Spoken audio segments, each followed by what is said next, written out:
Hello everyone, Jai Swaminarayan. I am Nishi Chotalia from Sri Swaminarayan Institute of Technology, Bhat Gandhinagar, representing the session for Design of AC Machines, SEM 7 Electrical.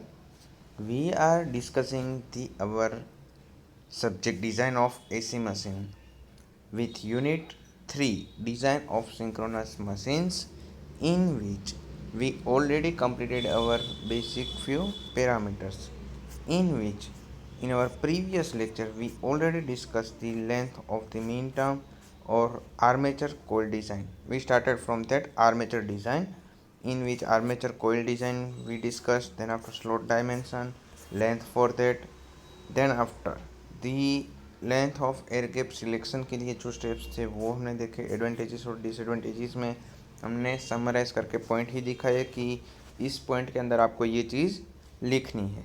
Clear? Okay. Then after उसका calculation कि भाई calculation for the length of air gap.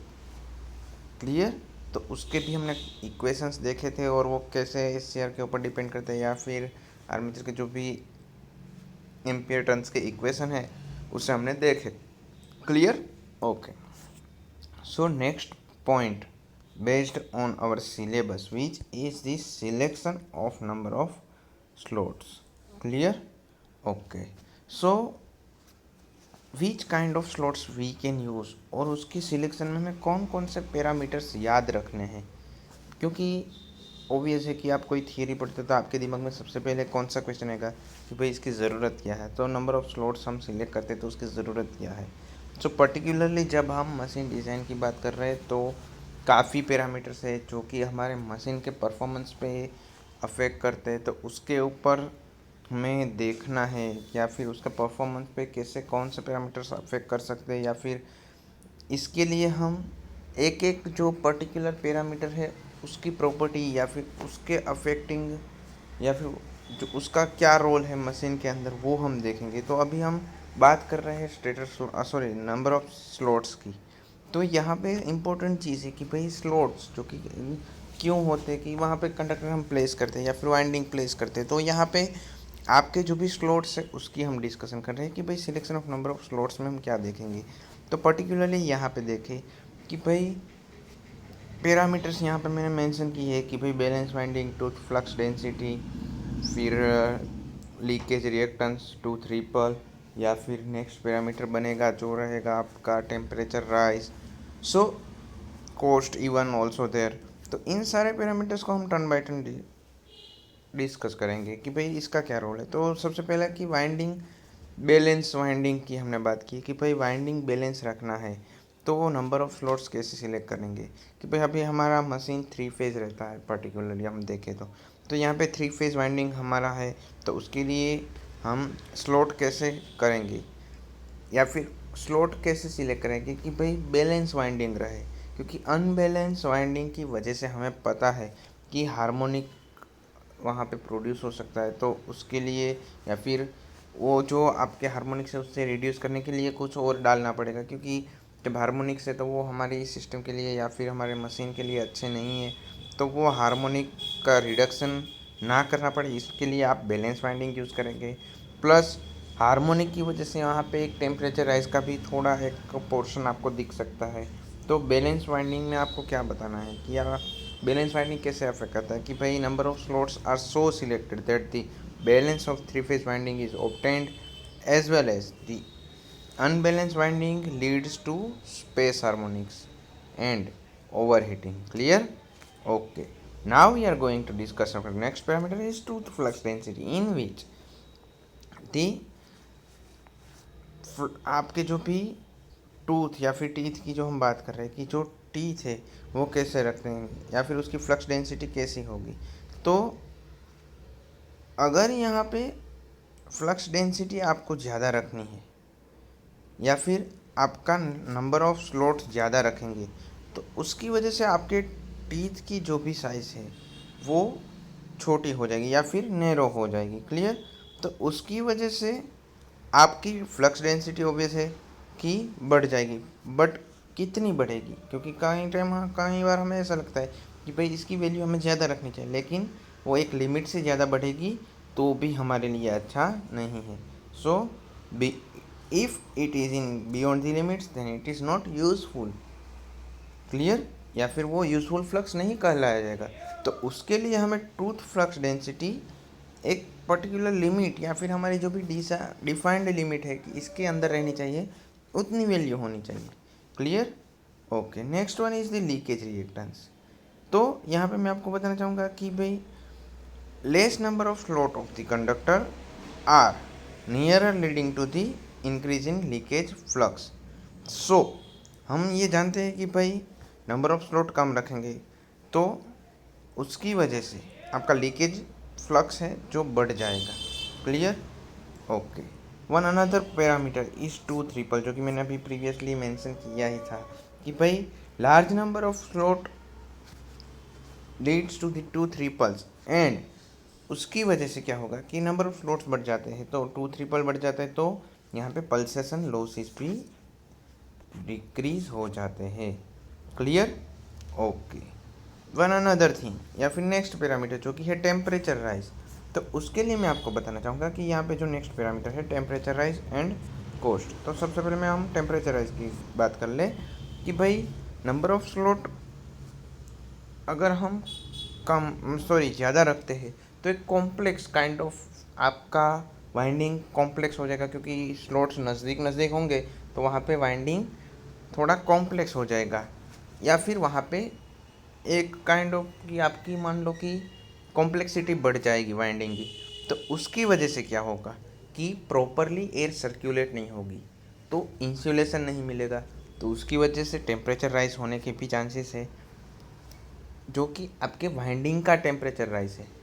कई बार हमें पता है कि practically हम देखें तो वाइंडिंग बर्नआउट हो जाते, तो वो उसके लिए यही इम्पोर्टेंट है कि भाई इतना क्लोजेस्ट पाथ में आप इतना नज़दीक में वाइंडिंग नहीं रखना चाहिए ताकि प्रॉपरली एयर का सर्कुलेशन मिल सके वाइंडिंग को, वरना बर्नआउट होने के चांसेस हो सकते हैं।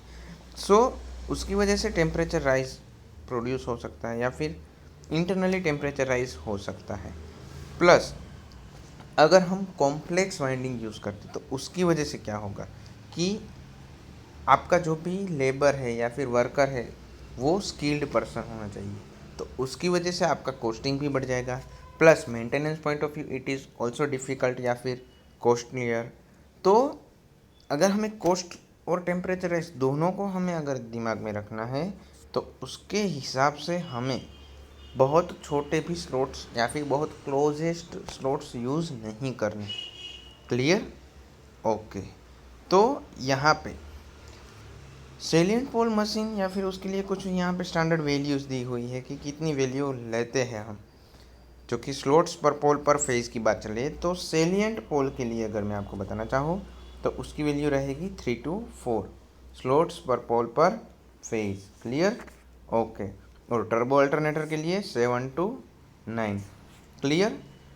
पर यहाँ पे एक और चीज़ है कि उसका हम इक्वेशन देखेंगे तो आपको पता होगा कि भाई उसके जो वैल्यू है मशीन की, तो स्लॉट पिच कितनी होनी चाहिए। तो लो वोल्टेज मशीन के लिए उसकी वैल्यू बनेगी हाँ, लो वोल्टेज मशीन के लिए वैल्यू बनेगी लेस देन और equal to 2.5 centimetre. Medium voltage rating up to 6 kV that should be 4 centimetre, and for high voltage machine it is up to less than और equal to 6 centimetre. Clear? Okay, तो यहाँ पे हमने slot selection या फिर selection of number of slots में हमने कौन कौन से पैरामीटर स्टडी किए? Balance winding, tooth flux density, leakage reactance, tooth flux density, tooth ripple, as well as our temperature rise and cost. Clear? तो आपको selection of number of slots में शायद समझ में आ गया होगा। ओके, नाउ अभी हमने स्टेटर स्लॉट का टॉपिक स्टार्ट किया है, तो उसके साथ ही हमारा नेक्स्ट पैरामीटर या पॉइंट लेते हैं, वो है स्टेटर स्लॉट डायमेंशन। तो उसके लिए स्टेटर स्लॉट की जो हमने नंबर ऑफ स्लॉट कैसे होने चाहिए और फिर कितने होने चाहिए, उसके बाद हम उसके डायमेंशन पे फोकस करेंगे कि भाई उसकी वैल्यू या फिर उसका इक्वेशन क्या बनता है और वो किसके ऊपर डिपेंड करता है। तो ये एक शॉर्ट क्वेश्चन है, जो कि प्रीवियस क्वेश्चन था वो एक 7 मार्क क्वेश्चन था, लेकिन ये शॉर्ट क्वेश्चन है अप टू 3 मार्क्स। तो यहाँ पे मैं आपको बताना चाहूँगा कि स्टेटर स्लॉट डायमेंशन, जो हमारा नेक्स्ट पॉइंट है, सॉरी हाँ, कि स्टेटर स्लॉट डायमेंशन, तो उसके लिए मैं आपको बताना चाहूँगा कि भाई आपकी एयर गैप फ्लक्स डेंसिटी है, जो कि टीच की हम बात करें तो वो 1.8 के अराउंड जब हमने थियरी के स्टार्टिंग, इस चैप्टर की थियरी की स्टार्टिंग की थी, उस टाइम पे हमने बताया था कि उसकी वैल्यू कितनी होनी चाहिए, up to 1.7 to 1.8, because we use the parallel side slots in the teeth and that are tapered, so minimum width at the surface is there. Clear. तो यहाँ पे नो लोड के टाइम पे उसकी जो भी फ्लक्स डेंसिटी है या फिर एयर गैप सरफेस की जो डेंसिटी है वो कितनी होनी चाहिए, up to 1.7 to 1.8। Okay. Plus यहाँ पे मैं आपको बताना चाहूँगा कि विथ का इक्वेशन है, विथ ऑफ द टीथ का, तो वो उसके अंदर आपको स्टेटर स्लॉट की ज़रूरत पड़ेगी। तो वो इक्वेशन क्या बनता है, फाई जो कि मैक्सिमम फ्लक्स है, डिवाइड बाय साई जो कि आपका pole arc to pole pitch ratio है, S S stator slots per pole into length of iron path multiply by 1.8। Clear. Okay. So ये इक्वेशन आपको पता है, उसमें आपके जो भी हम विथ की बात कर रहे हैं, टीथ के विथ की बात कर रहे हैं, तो वहाँ पे वो स्टेटर स्लॉट के साथ साथ पोल आर्क टू पोल पिच के रेशियो के ऊपर भी डिपेंड करता है। Clear. Okay. One another thing, जो कि ये हुई आपकी विथ की बात, देन आफ्टर डेप्थ की बात कर रहे हैं कि depth for the slot which is determined by the space required for the copper plus insulation, because हमें पता है कि not only copper is there but insulation is also there. So copper plus insulation के साथ जो आपकी depth बनती है वो आप यूज़ करेंगे। क्लियर। जो कि नॉर्मल वे में हम देखें तो आपकी विथ है उनसे 3 टाइम्स ज़्यादा होंगी। Clear. Okay. One another equation जो कि length for mean term, sorry हाँ, length for the mean term, तो उसका इक्वेशन बनेगा L M T is equal to L plus 2.5 tau plus 0.06 K V plus 0.2 where unit is in metres. Clear. तो ये बात हुई आपके, जो भी हम बात कर रहे हैं कि calculation of the stator, sorry of the slot selection, क्योंकि हमें पता है कि हमने थियरी में अभी स्लॉट डायमेंशन जो कि विथ और डेप्थ के बारे में ही आपको फोकस करना है, और अभी हमने प्रीवियस थियरी में उसके नंबर ऑफ सिलेक्शन पे फोकस किया था। क्लियर। ओके। सो यहाँ पे ये दोनों क्वेश्चन जो कि है, लेकिन अभी हम इसको हमारे क्वेश्चन में या फिर अभी आपका जो भी वर्कशीट है उसके अंदर हम 7 मार्क का क्वेश्चन जो है उसे हम असाइनमेंट में डिस्कस करेंगे, जो बनेगा आपका selection of slots and 3 mark question is stator slot dimension. Clear. Okay. Now we are going to discuss our next point which is mainly dependent on our syllabus, जो कि उसका काफ़ी इम्पोर्टेंट रोल है, जो है आपकी डिज़ाइन ऑफ फील्ड सिस्टम, जो कि सेलिएंट पोल रोटर के लिए अभी हम डिस्कस करेंगे, देन आफ्टर नॉन सेलिएंट के लिए भी हम यही चीज़ डिस्कस करेंगे। क्लियर। तो सेलिएंट पोल रोटर के लिए फील्ड सिस्टम की हम बात कर रहे हैं, तो यहाँ पे लेंथ विथ और हाइट की बात करेंगे, क्योंकि ऑब्वियस है कि आपको बेसिकली क्या पता होना चाहिए कि भाई उसकी हाइट कितनी है, विथ कितनी है, क्योंकि हम पर्टिकुलरली डिज़ाइन करना चाहते हैं। Clear. Okay. So first parameter for the dimension of the field या फिर पोल, तो वो बनता है आपका एक्सियल लेंथ। तो उसके लिए मैं आपको बताना चाहूँगा कि एक्सियल लेंथ जो भी है आपकी, वो स्टेटर कोर की लेंथ से कितनी होनी चाहिए, या फिर उसके रिलेशन में, क्योंकि हमें स्टेटर की कोर की डिज़ाइन हमने काफ़ी पहले देख ली है, तो उसके डिपेंडेंट हम पोल की डिज़ाइन करेंगे। और यहाँ पे ये जो रोटर पोल की हम डिज़ाइन कर रहे हैं वो स्टेटर कोर की जो भी आपकी लेंथ थी उनसे 1 टू 1.5 सेंटीमीटर कम रहेगी। क्लियर। जो कि 1 से 1.5 सेंटीमीटर जितनी कम वैल्यू रखेंगे। Then after next one is the width for that pole, तो यहाँ पे लीकेज फैक्टर जो बनता है वो कितना बनता है, 1.1 to 1.5 15 times of the main flux. Clear, जो कि यहाँ पे इक्वेशन में भी मैंने ये चीज़ बताई है। तो flux for the pole body that should be 1.1 to 1.15 times. और एक और इम्पोर्टेंट चीज़ की आपको लगेगा कि यहाँ पे हम विथ की बात कर रहे हैं तो लीकेज फैक्टर कहाँ से आ गया। तो जब आप विथ की बात कर रहे हो रोटर की, तो ऑब्वियस है कि स्टेटर और रोटर दोनों के बीच में जो एक लीकेज फैक्टर इम्पोर्टेंट रोल बजाता है कि भाई वहाँ पे लीकेज फैक्टर कितना है, या फिर लीकेज रिएक्टेंस, या फिर आपका लीकेज फ्लक्स, उसके ऊपर से हमारे लॉसेस भी डिपेंड करते हैं। तो वो किसके ऊपर डिपेंड करता है, स्टेटर और रोटर के रिलेशन में। तो उसके लिए आपको पोल की डिज़ाइन कर रहे हो या फिर पोल की विथ की बात कर रहे हो, इसलिए यहाँ पे मैंने लीकेज रिएक्टेंस लिया हुआ है। क्लियर, तो आपको लिटिल बिट कंफ्यूज ना हो इसके लिए मैंने ये चीज़ यहाँ पे जस्टिफाई की है। क्लियर, और कुछ पैरामीटर्स है जो कि यहाँ पे एज ए इक्वेशन के फॉर्म में या फिर शॉर्ट क्वेश्चन के फॉर्म में, क्योंकि अगर आपको शॉर्ट क्वेश्चन भी इसके ऊपर से पूछे जाए तो आपको पता होना चाहिए। तो इसके लिए मैंने सारे टर्म्स को एक शॉर्ट थियरी के पॉइंट के हिसाब से ही मैंने बताया कि एरिया ऑफ द पोल या फिर फ्लक्स डेंसिटी या फिर टोटल एक्सियल लेंथ। तो इन सारे पैरामीटर्स का हम सिंप्लीफिकेशन अभी हम देख लेते हैं कि भाई एरिया फॉर दी पोल। तो एरिया के लिए क्या पता है कि फ्लक्स डेंसिटी का इक्वेशन है flux density phi divide by it's flux density in the pole body divide by flux density into pole. यहाँ पे थोड़ी करेक्शन है। Clear, okay. Next one is the flux density in pole body that should be approximately हाँ,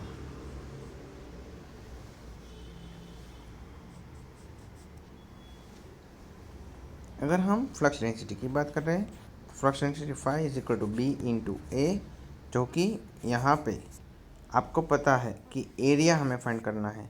तो flux density divide by maximum flux density divide by its B, जो कि यहाँ पे उसके ऊपर से हम बात कर रहे हैं कि पोल, यहाँ पे दोनों पे जगह आपको पोल लिखना ज़रूरी है क्योंकि नॉमेनक्लेचर के हिसाब से। तो flux density in the pole body is assume that should be in between 1.4 to 1.6 times, and area that is equal to width of the pole into net axial length. Clear, okay. So net axial length for the pole is equal to gross length into its stacking factor. Okay, और इसकी value हम कितनी लेते हैं 0.95, क्योंकि यहाँ पे हमने बताया कि 0.93 to 95 तक हम ले सकते हैं। क्लियर, तो overall width for the pole that should be area of the pole divide by net axial length of the pole. Clear, क्योंकि ये आपका मेन इक्वेशन है।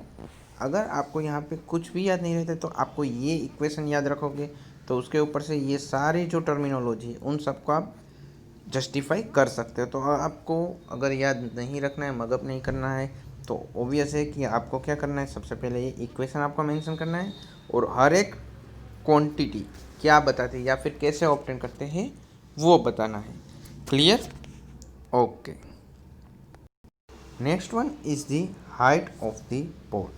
सो यहाँ पे जो भी आपके पोल की हाइट है वो कैसे डिस्कस या फिर कैसे हम कैलकुलेट करते हैं। तो height of the pole that is decided based on the MMF, जो कि आपका पोल के लिए field wind MMF to be provided on the pole by the field winding at the full load.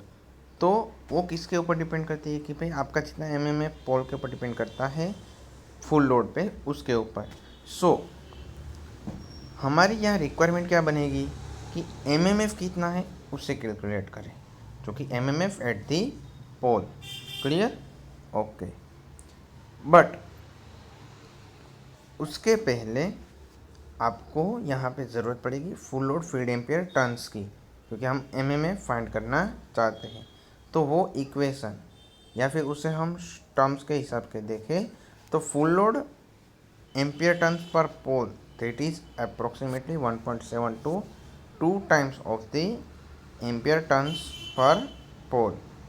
Clear, okay. तो यहाँ पे ampere turns का equation आपका क्या बनेगा, ATA, that should be 1.35 times IPH into TPH, क्योंकि ampere turns into KW divide by pole, because per pole we are discussing. Okay, और ATFL जो कि फुल लोड के लिए बात कर रहे हैं। अभी तक हम किसकी बात कर रहे थे कि आपका जो भी आर्मेचर एम्पियर टर्न्स की बात कर रहे थे, अब बात कर रहे हैं फुल लोड एम्पियर टर्न्स, जो कि यहाँ पे मैंने प्रीवियस केस में यही चीज़ बताई कि 1.72 2 times of the armature ampere turns. Clear? Okay.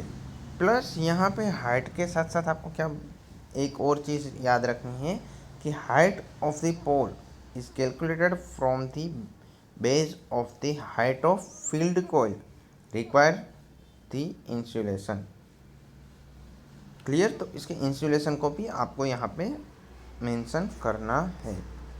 Okay, तो यहाँ पे इक्वेशन जो भी मैंने फील्ड कॉइल की हम डिज़ाइन के लिए जो इक्वेशन है वो मैंने यहाँ पे डिस्कस किया हुआ है कि height of the field coil, तो यहाँ पे आई जो कि करंट है, AIF सफिक्स है for the field coil, AF मतलब area for the field conductor, R for the resistance and F suffix field coil. So T for the turns, R for the resistance, LMT length for the mean term, then after SF जो कि space factor for the copper, HF मतलब कि height for the field coil and DF means depth of the field coil, PF जो कि आपका permissible loss per meter square है to the cooling surface। Clear? And rho जो कि specific resistance, जो हम ऑलरेडी हमारे बेसिक्स में हम ये चीज़ सीख चुके हैं, एंड QF जो कि heat generated per volume. Clear? Okay, so उसके लिए हम इक्वेशन की बात करें कि watt radiation from the field coil that is equal to external surfaces in centimetre square into watt per centimetre square, जो कि उसको अगर हम इक्वेशन के टर्म्स में लिखें तो externally periphery of the field coil into height of the field coil into its watt per centimetre square. Clear? Okay. One another thing, the total loss is equal to I square R, जो कि I कौन सा है? IF field coil का जो भी current है वो, और R मतलब कि resistance for that field coil. So I square R, और R का इक्वेशन क्या बनता है? R is equal to rho L by A, जो कि रो आपको पता है, लेकिन L कौन सा रहेगा? लेंथ ऑफ मेन टर्म, और एरिया कौन सा रहेगा? फील्ड कॉइल का। तो यहाँ पे पर टर्न हम बात करेंगे तो यहाँ पे मल्टीप्लाई बाय टर्न्स भी कर देंगे। क्लियर? क्योंकि हम टोटल लॉस की बात कर रहे हैं, यहाँ पे नॉर्मली हम बात करते हैं तो पर टर्न्स बात करते हैं, लेकिन यहाँ पे टोटल की बात चल रही है तो multiply by turns is also there. Clear? Okay, so total copper area जो कि फील्ड कॉइल का है वो कितना बनेगा? A इंटू टी, जो कि A is equal to S into H, जो कि आपकी